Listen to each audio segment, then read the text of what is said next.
30 वर्षों से जी न्यूज को पसंद करने वाले करोड़ों दर्शकों के लिए आज से जी न्यूज बदल गया। इस समय मैं जिस स्टूडियो में मौजूद हूं वहां सब बदलाव हुआ है। यह बदलाव आपके लिए है। यह बदलाव न्यूज की प्रस्तुति के लिए, उसकी ताजगी के लिए है। फिजाएं बदलनी चाहिए, बदलाव होना चाहिए, रूप रंग ट्रेंडी होना चाहिए। तो जमाने के इसी नब्ज को थामकर मैं प्रत्युष खरे आपके सामने हाजिर हूं। ये जी न्यूज का नया लुक एंड फील है। आप देखिए, अब आज से खबरों का अंदाज नए आगाज के साथ हो रहा है। लेकिन एक बात आपको बता दूं, इस बदलाव में ना तो खबरें बदलेंगी, ना खबरों की धार में तनिक भी परिवर्तन होगा। खबरें वैसे ही तल्ख, तीखी और निष्पक्षता के साथ पेश होंगी। तो आपको एक बार फिर से कह रहा हूं, लुक बदला है, फील बदला है, लेकिन जी न्यूज का तेवर आज भी वही है, धार वही है। तो आइए शुरू करते हैं जी न्यूज का नया सफर।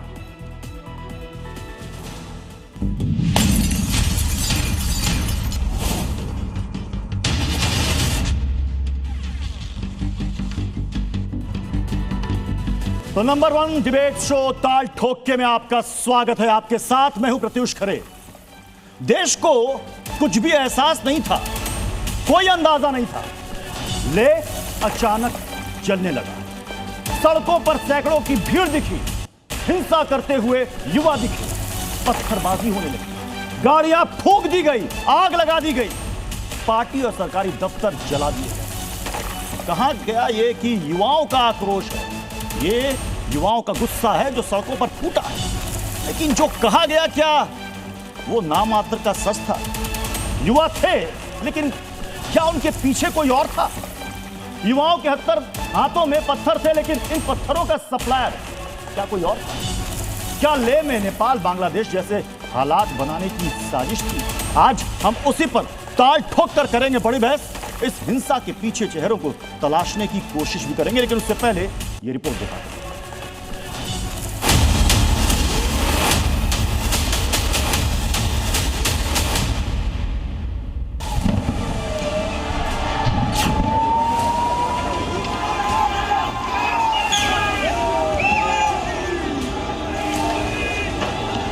yang tene daksa mangpe mols thak chat pe gyurja yang chezeno Nepal ला yung stewdo बांग्लादेश ला yung stewdo Sri Lanka yung stewdo मिमन से gyurja क्यों मानते ने मगर कोशिश देना होगा।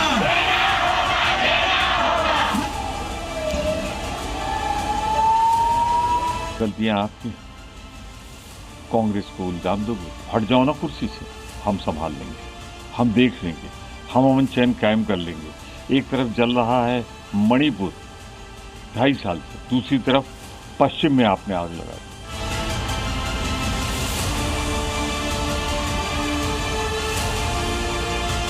लोगों को भड़काने का प्रयास किया जा रहा था। यहाँ की एजिटेशन की तुलना बांग्लादेश और नेपाल के साथ की जा रही थी। इसके पीछे की साजिश की बू आती है।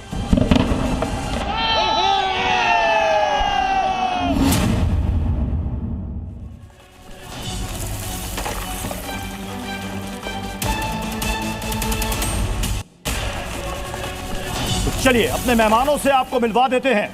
हमारे साथ पैनल में आज मौजूद है प्रोफेसर संगीत रागी जी, पॉलिटिकल एनालिस्ट हैं। अनंत विजय सर हमारे साथ हैं, सीनियर जर्नलिस्ट हैं। प्रदीप भाटी जी, समाजवादी पार्टी के प्रवक्ता, मेरे साथ इस नए स्टूडियो में मौजूद हैं। डॉक्टर करुणा सागर, कांग्रेस के प्रवक्ता, वो हमारे साथ इस वक्त जुड़ेंगे। अमितोष पारिक हमारे साथ जुड़ चुके हैं, विश्व हिंदू परिषद के प्रवक्ता है। थोड़ी देर में ऋतुराज झा भी आम आदमी पार्टी के प्रवक्ता हमें ज्वाइन करेंगे। क्यों जला ले, इसके पीछे कौन लोग थे? क्या ये महज संयोग था? जैसा कहा जा रहा है कि युवा बहुत गुस्से में थे अपनी मांगों को लेकर और उन्होंने ऐसा कर दिया। देखिए, मुझे लगता है कि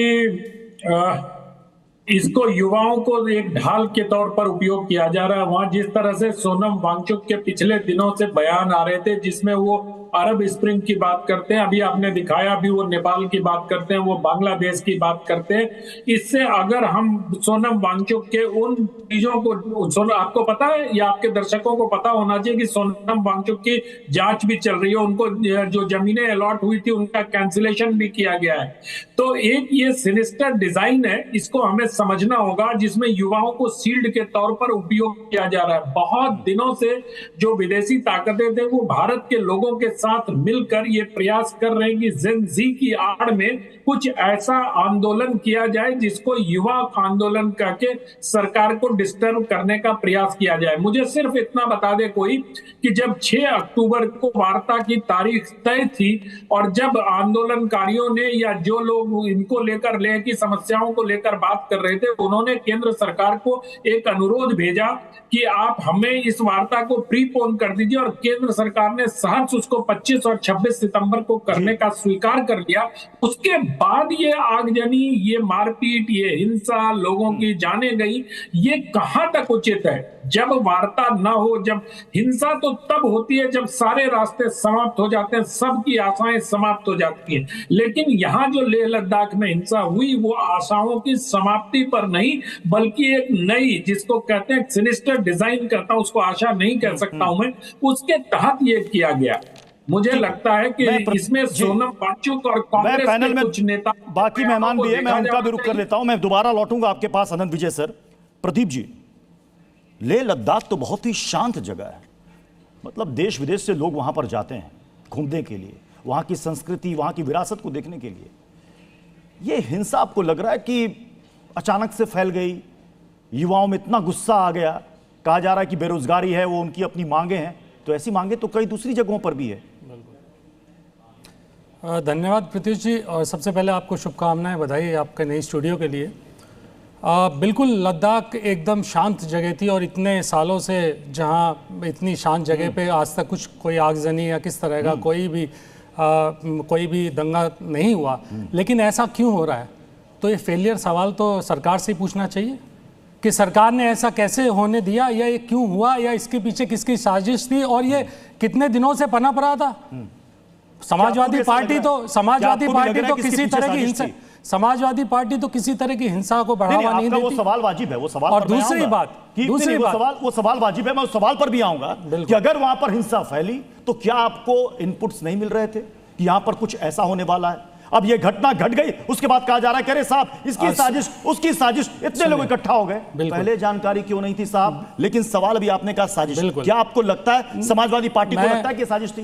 देखिए, ये सरकार तय करेगी साजिश थी या क्या नहीं था। लेकिन मैं 2-3 बातें जरूर कहना चाहूंगा। अभी लेफ्टिनेंट गवर्नर का हम बयान सुन रहे थे, उन्होंने कहा 3-4 दिन से युवाओं को भड़काया जा रहा था। इसका मतलब 3-4 दिन से होम मिनिस्ट्री, क्योंकि होम मिनिस्ट्री के अंदर है लद्दाख, इसका मतलब गृह मंत्री को खुद यह जानकारी थी कि क्या होने वाला है। 3-4 दिन से सुलगाया जा रहा है वो। आप क्या कर रहे थे? आपने क्या उसके लिए प्रिवेंटिव मेजर्स लिए? आपने कुछ किया? आप निकारा निकम्मा सरकार हो। सिर्फ सांप्रदायिक दंगा फैलाना का, क्षेत्रवाद फैलाना, जातिवाद फैलाना, धर्म विद्वेष और द्वेष फैलाना, इसके अलावा कुछ नहीं करती है सरकार।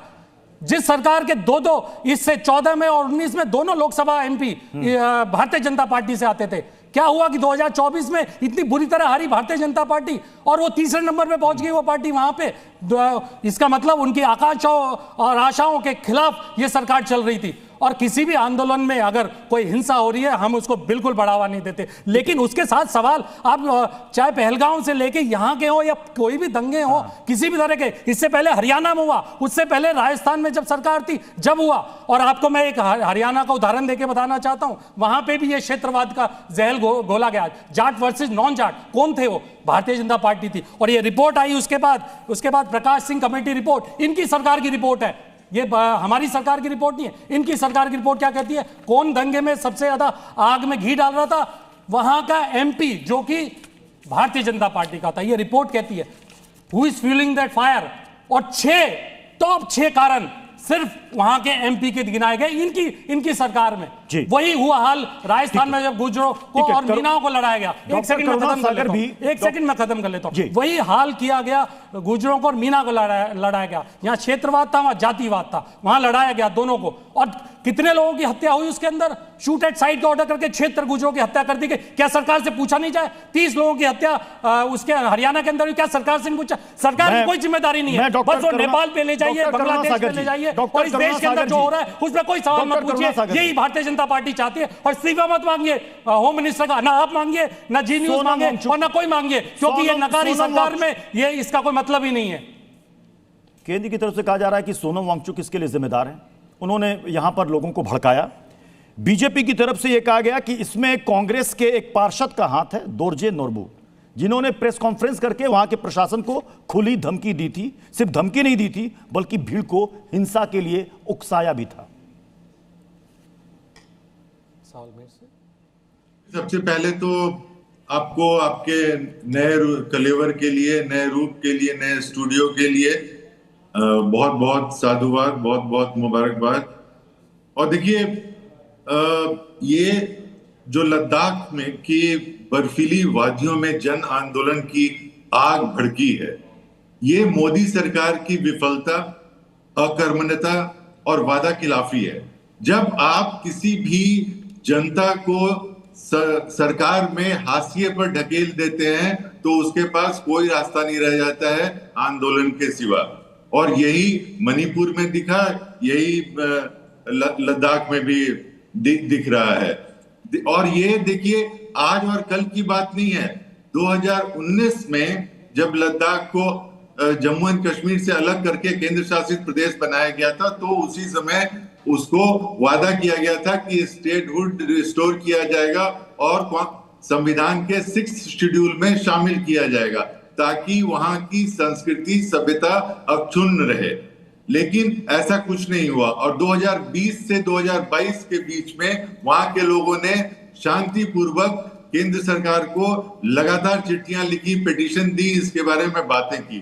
2023 में सोनम वांगचुक ने वहां फास्ट किया क्लाइमेट बचाने के लिए।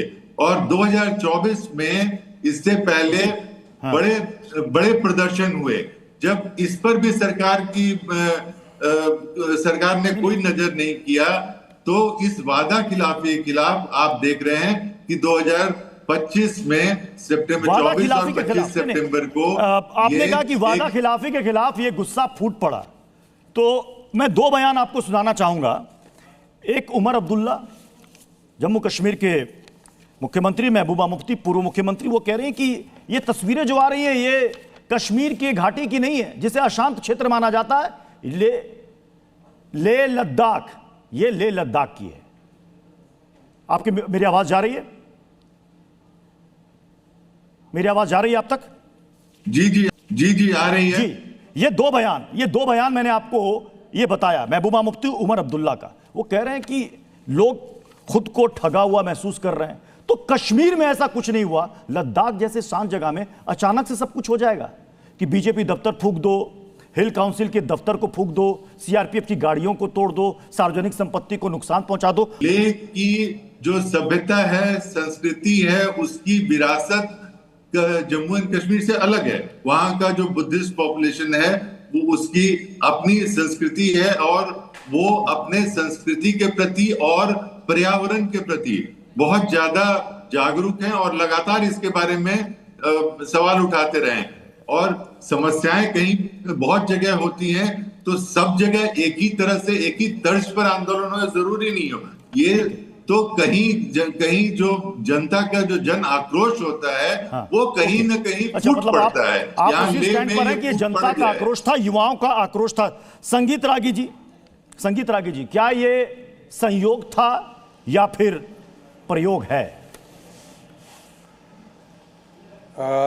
देखिए, यदि पिछले 6 महीनों की घटनाओं को आप ध्यान में 2019 से ट्रैक करना शुरू कीजिए।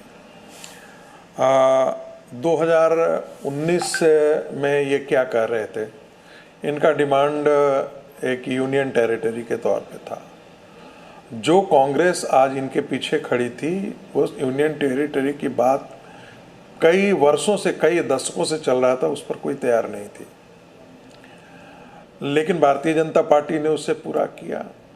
और भारतीय जनता पार्टी का इनके साथ बातचीत भी चल रहा था, इनके संगठनों के साथ बातचीत कर रहा था, जिसका ये प्रतिनिधित्व करते हैं, जिसके ये मेंबर थे। 6 अक्टूबर को इस बारे में बातचीत होने वाली भी थी, लेकिन उससे पहले भी एक घटना घटती है वहाँ पे। तो मैं इसे मानता हूँ कि राहुल गांधी जो कहते हैं कि देश में ये पूरा पेट्रोल छिड़का हुआ है और जेएनजी के बारे में बात कर रहे हैं, तो मुझे ऐसा लगता है कि यह एक आकस्मिक चीज़ नहीं था, यह प्रायोजित ही था। एक दिन पहले की आप घटना देख लीजिए, स्वयं वांगचुक कह रहे थे कि आप इस आंदोलन में भाग कैसे लेंगे, आप चेहरे ढके रखेंगे, आप ताकि आपकी पहचान बचाई जा सके, आप क्या पहन करके आएंगे, क्या नहीं पहन करके आएंगे, ये सारी बातें की जा रही थी। मेरा ऐसा मानना है कि 2019 के पश्चात राहुल गांधी जो जॉर्ज सोरेस गिरोह है, राहुल गांधी उसके एसेट्स के तौर पर भारत के अंदर काम कर रहे हैं। आपको ध्यान होना चाहिए, जब किसान आंदोलन आया तो योगेंद्र यादव ने कहा था कि हमने तो किसान आंदोलन के थ्रू पिच तैयार की थी, उत्तर प्रदेश चुनाव के लिए पिच तैयार, अब कांग्रेस पार्टी और समाजवादी पार्टी इसका फ़ायदा नहीं उठा पाई तो उसमें हमारा क्या अपराध है, हमने तो उनके लिए पिच तैयार की थी। शाहीन बाग भी वही पिच का था। देखिए राहुल गांधी चाहते क्या हैं, राहुल गांधी इस देश में अराजकता चाहते हैं, और ये सिर्फ राहुल गांधी की इच्छा नहीं है, चाइना की भी यही इच्छा है, पाकिस्तान की भी यही इच्छा है, और आज के दिन में अमेरिका एंड जॉर्ज सोरेस की भी यही इच्छा है। तो इस चौकड़ी को आप समझिए, वो नहीं चाहते हैं कि नरेंद्र मोदी जैसा एक कद्दावर नेता भारत का प्रतिनिधित्व करे, क्योंकि जितनी विदेशी ताकतें थी उनकी दाल यहाँ नहीं गल रही है। गांधी परिवार होता तो एक समय आपको पता ही होगा कि कांग्रेस पार्टी के जो पीएमओ के अंदर केजीबी बैठी हुआ करती थी। ये मित्रोखिन डायरी से हमको पता लगता है, हम तो नहीं जानते। पेरोल पर हुआ करते थे पीएमओ के लोग, ये भी बात है, मित्रोखिन डायरी से पता लगती है।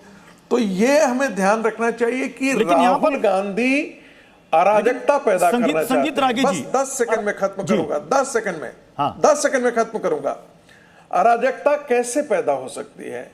एक चुने हुए प्रधानमंत्री को आप गिरा नहीं सकते हैं, सारी कोशिशें करके आप लोगों ने देख लिया, तब आपने चुनाव करने वाली संस्था पर प्रश्न चिन्ह लगाया कि ये व्यक्ति जो चुन करके आया है वो गलत तरीके से है, ये इसे यहां नहीं होना चाहिए, वोटों की चोरी हुई है।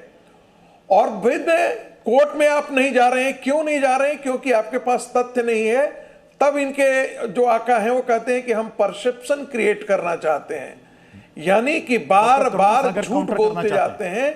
मद्रास हाई कोर्ट में आप जाते हैं, वहां आप रिजेक्ट हो जाते हैं। मुंबई हाई कोर्ट में जाते हैं वोट चोरी पर, वहां रिजेक्ट हो जाते हैं। तब आप क्या करेंगे? आपने इल्जाम राहुल गांधी और कांग्रेस पर लगाया है, तो डॉक्टर करुणा सागर इसे काउंटर करना चाहते हैं। डॉक्टर करुणा।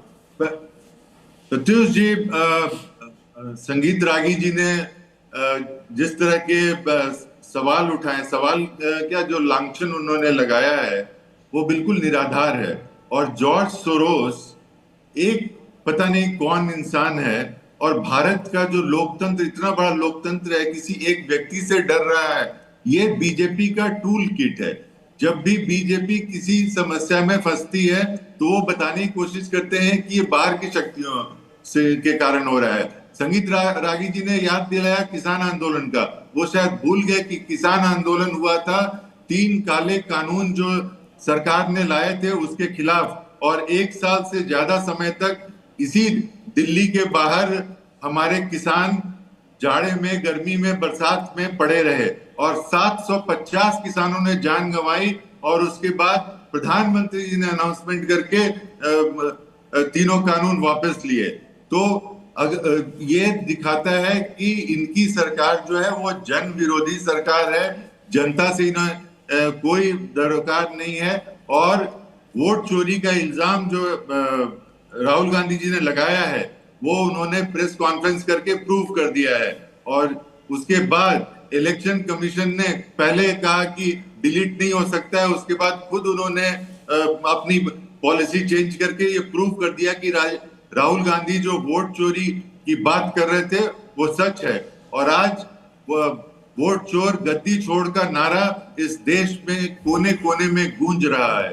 और मैं अभी बिहार और एसआईआर पर नहीं जाना चाह रहा हूँ, बाकी मेहमान भी मेरा इंतजार कर रहे हैं, बाकी मेहमान भी मेरा इंतजार कर रहे हैं। मैं अमितोष पारिक का साथ नहीं दिया है। मैं अमितोष पारिक आपके पास आ रहा हूँ। अमितोष पारिक सोनम वांगचुक ने 10 सेकंड एक उत्तर देना चाहता हूँ। 10 सेकंड सर, 10 सेकंड बोलना चाहता हूँ। Only 10 second. कांग्रेस राहुल गांधी भारत के नागरिक हैं या नहीं है, यही संदेह के घेरे में है। वो 2 पासपोर्ट रखते हैं, इसका मामला हाईकोर्ट में चल रहा है। जिसकी स्वयं की भारत में होने की विश्वसनीयता संदेह के घेरे में हो, वो जॉर्ज सोरेस का एसेट्स न हो, इस पर संदेह क्यों नहीं किया जाना चाहिए? मैं अमितोष पारिक, जब व्यक्ति पाकिस्तान प्रायोजित लोगों के द्वारा अमेरिका में जाकर बैठ के करता हो। अमितोष पारिक, मैं सोनम वांगचुक का जो बयान है उसमें उन्होंने बकायदा और सोनम बांग्लादेश का, पाकिस्तान भी गए, नेपाल का, श्रीलंका का उन्होंने बकायदा जिक्र किया है। वो बयान भी हमारे पास है। मैं कहूंगा पीसीआर को कि एक बार उनका वो बयान भी एक बार चला दे, सोनम वांगचुक का। yang tene daksa mangpe mols thak chat pe gyurja yong chezeno Nepal la yong steodo Bangladesh la yong steodo Sri Lanka yong steodo miwan se gyurja kyo manok tene। अब जरा बताइएगा कि हिंदुस्तान की तुलना आप नेपाल में जो हुआ, बांग्लादेश में जो हुआ, श्रीलंका में जो हुआ, क्या उससे आप करेंगे? अमितोष पारिक। प्रत्युष जी बहुत बहुत धन्यवाद। और मुझे लगता है जी, बहुत बहुत धन्यवाद प्रत्युष जी। मुझे लगता है कि जो विषय आज आपने उठाया है, ये एक युवा होने के नाते मेरे लिए भी गंभीर का विषय और गंभीरता का विषय है कि देश तक में एक युवाओं तक की आवाज़ पहुंचेगी। नेपाल, श्रीलंका, बांग्लादेश या विभिन्न जगहों पे जिस तरह से प्रोटेस्ट हुए, क्या बांग्लादेश का प्रोटेस्ट किसी भी तरह से सरकार विरुद्ध था या हिंदुओं के विरुद्ध हुआ, या किस तरह से पूरे देश भर में उसका नैरेटिव फैलाया गया? क्या श्रीलंका का प्रोटेस्ट और नेपाल का प्रोटेस्ट लद्दाख के प्रोटेस्ट से कैसे इक्विवेलेंट हो सकता है? अब मैं दूसरी बात कहता हूं, लगातार तरीके से एक ट्रैक देखा गया इस देश के अंदर में। हम विपक्ष जो है वो विरोध करने की जगह विद्रोह पे उतर के आ चुका है। लगातार तरीके से या तो पहले कास्ट का एक नैरेटिव बनाया जाता था देश भर में, आप देखेंगे राहुल गांधी ने पूरे कास्ट के ऊपर में इक्वेशन बताई। फिर आप दूसरे ट्रैक पर आएंगे, वो ट्रैक था कि लगातार तरीके से देश का नैरेटिव बाहर जाओ और कैसे देश की बदनामी करो, उस पे आया। तीसरा नैरेटिव देश के अंदर में इन्हें लगा कि नेपाल का भी जेनजी प्रोटेस्ट है तो इसको उठा लिया जाता है, क्योंकि जब हम लोगों का ट्रस्ट नहीं जीत सकते तो देश को तोड़ देते हैं। अब मैं आता हूं सोनम वांगचुक के ऊपर में। इनका एक कंट्रोवर्सी आई थी प्रत्युष जी, वो कंट्रोवर्सी आई थी जब ये अपना हिमालयन इंस्टीट्यूट के लिए लैंड मांग रहे थे 135 एकर्स का। तभी लगातार तरीके से सरकार उनको पैसा रेंट नहीं दे रहे थे और उसके बाद में एडमिनिस्ट्रेटिव एक्शन लिया गया और इनके विरुद्ध में कार्रवाई करी गई। ये उसको लेकर धरने पर बैठ गए। बाद में 6 शेड्यूल की मांग करते हुए लेह के लेके आते हैं, लेकिन देखते हैं कि इनका आइस स्टूपा जो ग्लेशियर प्रोजेक्ट था आर्टिफिशियल का, उसका वहां के लोग विद्रोह करते हैं। लद्दाख ऐसी जगह है जहां पर 6 शेड्यूल की बात करने के लिए सरकार एचपीसी के साथ और लैब के साथ ऑलरेडी मीटिंग में आ चुकी थी। 45 से 84% रिजर्वेशन बढ़ चुका था, वुमेन रिप्रेजेंटेशन वहां पे हो चुका था 1/3। उसके बाद भी जेनजी को यूज कर लिया गया। मतलब देश के अंदर में आग भड़काने के लिए युवाओं को प्रयोग करना पॉलिटिकल गेन्स के लिए, मुझे लगता है इससे बड़ी शर्मनाक, अभद्रता और बेशर्मी की बात नहीं हो सकती जहां पर इनके खुद के काउंसलर इन्वॉल्व हो रहे हैं। अरे जेनजी को आप यूज कर रहे तो आप भाजपा का कार्यालय जला देंगे। मुझे लगता है कि जिनके काउंसलर बोलते हैं कि और सीआरपीएफ भेज दो, ये थमने वाला नहीं है, वेपन लेके भाजपा कार्यालय पहुंचते हैं। ये कौन से युवा को भड़का रहे हैं? या तो हाथ में पत्थर दिए सरकार ने, या युवाओं को अब यूज कर रहे हैं खुद ही के देश में अशांति फैलाने के लिए। मुझे लगता है ये मिसगाइडेड है, पॉलिटिकल गेन के लिए कांग्रेस द्वारा करा हुआ शून्य उचित षड्यंत्र है। इससे हमें बचना चाहिए, देश को बचना चाहिए और युवा को भी बचना चाहिए। ठीक है, हमारे साथ ऋतुराज झा भी हैं। ऋतुराज झा जी, ये सवाल लोगों को समझ में नहीं आ रहा है जो कुछ भी वहां पर घटित हुआ, क्योंकि ये पहले से तय था कि 6 अक्टूबर को एक बैठक होनी है जो हाई पावर कमेटी है उसके साथ। उससे पहले की बैठकों में जो बातचीत हुई है उसमें 4 जिलों के गठन की प्रक्रिया अंतिम दौर में है। लद्दाख में अनुसूचित जनजाति के लिए आरक्षण 45% से बढ़ाकर 84% कर दिया गया है। पंचायतों में महिलाओं के लिए 1/3 आरक्षण दिया गया है। बोटी और परगी को आधिकारिक भाषा घोषित किया गया है। इसके साथ ही 1800 पदों पर भर्ती की प्रक्रिया भी शुरू की गई है। यह सब कुछ चल रहा था। 6 तारीख को पहले से तय थी कि बातचीत होगी, जो अगली बैठक होनी थी, और इन्हीं के कहने पर किया गया। पहले सितंबर किया गया था, उन्होंने कहा कि नहीं अक्टूबर किया गया। उसके पहले यह हिंसा, ये क्या थी ऋतुराज झा जी? सबसे पहले तो मैं आपको ये कहना चाहता हूं कि देखिए, गांधी के देश में हिंसा की कोई जगह नहीं है। और हम लोग हिंसा के एकदम विरोध में हैं और हिंसा के लिए कोई सपोर्ट नहीं करते हैं किसी भी तरह का। लेकिन एक चीज़ हमें समझना पड़ेगा कि लद्दाख जो है, लद्दाख बहुत ही सेंसिटिव जोग्राफिकली है। एक तरफ चाइना है, एक तरफ पाकिस्तान का बॉर्डर लगता है। जब जम्मू एंड कश्मीर से धारा 370 हटाया गया था तो हमारी पार्टी ने सबसे पहले आगे बढ़ करके सपोर्ट किया था और सरकार के पक्ष में वोट किया था, और लद्दाख के लोगों ने भी खुशी जाहिर करी थी ताकि उनको जो है सो जो श्रीनगर के अधीन आना पड़ता था वो नहीं आना पड़ा। लेकिन साथ में सबसे इंपॉर्टेंट बात यह है कि लद्दाख के लोग आज अपना लोकतांत्रिक अधिकार मांग रहे हैं, जो लोकतांत्रिक अधिकार मांग रहे हैं, और सरकार कई सालों से टाल रही है। लगातार जो वहां के जो नेता हैं अभी जो आंदोलन कर रहे हैं, वांशुक जी, वो लगातार जो है सो प्रोटेस्ट कर रहे हैं, अनशन कर रहे हैं, दिल्ली की तरफ मार्च कर रहे हैं सरकार के साथ। सरकार बार बार उनको आश्वासन दे रही है और वहां के लोगों की जो मांग है उसको पूरी नहीं कर रही है। तो हम उनके मांग को सपोर्ट करते हैं, और लोकतंत्र के अंदर में लोगों की डिमांड, लोगों की भावना सबसे ऊपर होती है। और लोकतांत्रिक मूल्यों को आप कैसे खत्म कर सकते हो? जम्मू एंड कश्मीर को आपने यूनियन टेरिटरी बना दिया, उसके बाद लद्दाख को आपने उसके जो असेंबली को छीन लिया। सिर्फ लद्दाख नहीं, लगातार देखा गया है पिछले 11 जम्मू कश्मीर भी केंद्र शासित प्रदेश लोकतंत्र के अंदर में, और कश्मीर घाटी सबसे अशांत मानी जाती है, सबसे अशांत मानी जाती है। विधायक को तो क्या वहां कभी आपने देखा कि इस तरह की हिंसा हुई? एक दफ्तर जला दिया गया, हमने देखा सार्वजनिक संपत्ति को नुकसान पहुंचा दिया गया। हमारे एक विधायक के ऊपर में किस तरह का केस लगाया गया, केवल इसलिए क्योंकि वो जो है सो अस्पताल मांग रहा था, उस पर वो केस लगाया गया जो आतंकवादियों पे लगाया जाता है। इस तरीके से लोकतंत्र का तो क्या अनंत विजय सर मतलब अपने लोकतांत्रिक अधिकारों की रक्षा के लिए क्या सड़कों पर यह किया जाएगा?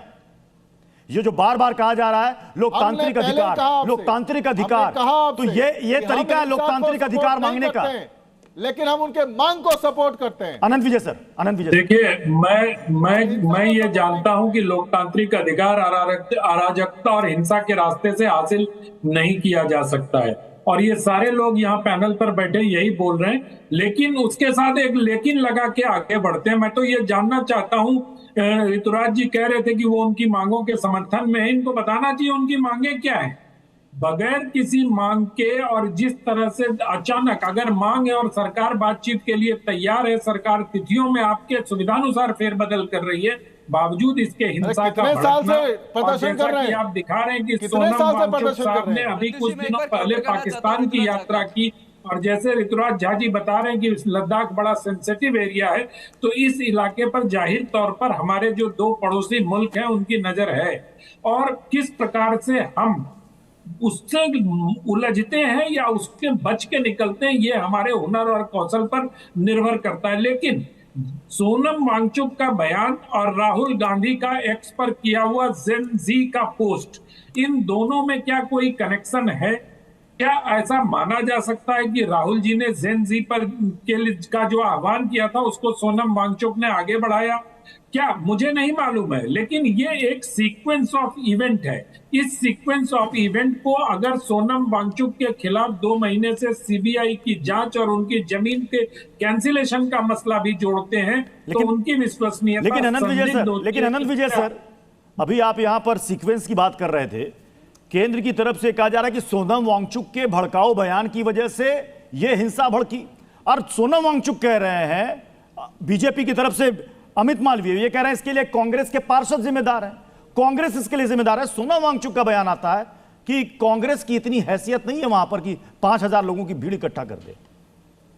ये दो बातें तो वो ठीक बात है, वो कांग्रेस, वो सोनम वांगचुक का अपना आउटलुक है कि वो कांग्रेस को लेह लद्दाख में उसकी हैसियत बता रहे हैं, लेकिन उनके पार्षद पर आरोप तो है ही। दूसरी एक और बात मैं थोड़ी संजीदगी से कहना चाहता हूं कि जिस प्रकार से जब से अनुच्छेद 370 हटा और इसको केंद्र शासित प्रदेश बनाया गया है, मुझे लगता है कि कुछ बुनियादी चीजों की ओर सरकार को भी ध्यान देना चाहिए, जैसे कि लोक सेवा आयोग वहां नहीं है, तो अब वहां के युवाओं को नौकरी होने का जो मसला है वो उनको ऑल इंडिया लेवल पे compete करना पड़ रहा है। बावजूद इसके अभी आपने बताया कि वहां 84% रिजर्वेशन की बात हो रही है, लेकिन मैं ये कहता हूं कि ये सारी मांगे अगर जायज भी हैं, 1 मिनट को मान लिया जाए, तो क्या इमारतों में आग लगाने से, सड़कों पर गाड़ियां फूंकने से उनकी ये मांगे पूरी होती हैं? नहीं होती हैं।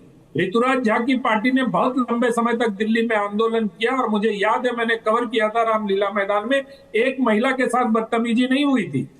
तो वो भी आंदोलन का एक तरीका है। अराजकता ये भी कहते थे कि हम एनार्किस्ट हैं, लेकिन इनके एनार्किज्म में हिंसा का कोई पुट नहीं था। इस पर भी हमें गंभीरता से विचार करना पड़ेगा, छात्रों को सुनना पड़ेगा। मैं डॉक्टर करुणा से जानना चाहूंगा, चूंकि ये सवाल मैंने पहले भी किया था। बीजेपी की तरफ से आरोप है, बाकायदा नाम लेकर के आरोप लगाया गया है, कांग्रेस के ससपोल क्षेत्र से पार्षद दोरजे नोरबू प्रेस कॉन्फ्रेंस करके इन्होंने हिंसा भड़काई, उकसाया लोगों को। इस पर मैं आपका जवाब चाहता हूं। बहुत सेंसिटिव जोन है, क्योंकि दो देशों से जुड़ा हुआ है और गलवान घाटी में जो जिस तरह के झगड़े होते रहे, जिस तरह से चीन लगातार हमारी सीमाओं में अतिक्रमण कर रहा है, तो वहां तो सरकार को और ज्यादा सजग होना चाहिए और नागरिकों के डिमांड के बारे में और ज्यादा प्रोएक्टिव होना चाहिए, ताकि नागरिक का कोई असंतोष नहीं हो। क्योंकि अगर कोई असंतोष होगा तो कोई भी उसका फायदा उठा सकता है। तो इसका मतलब कि जो केंद्रीय गृह मंत्रालय है और जो वहां पर लेफ्टिनेंट गवर्नर हैं और जो पूरा एडमिनिस्ट्रेटिव तंत्र है, वो पूरी तरह से फेल है। वो पहले से ना उनको संगीत रागी जी, से इंटेलिजेंस मिला, ना लोकल पुलिस ने इंटेलिजेंस किया, ना जो पैरामिलिट्री फोर्सेस है उन्होंने वहां पर किया। इतनी बड़ी हिंसा हो गई, प्रोटेस्ट चल रहा था, भूख हड़ताल चल रही थी। अब कहा जा रहा है कि पहले से यहां सब कुछ चल रहा था, सोशल मीडिया का सहारा लिया जा रहा था। तो क्या वहां पर कुछ ऐसे खुफिया इनपुट्स नहीं मिले होंगे कि यहां कुछ ऐसा हो सकता है? वहां पर प्रशासन किसका है? अगर हिंसा हुई तो फेलियर को भी स्वीकार करना चाहिए।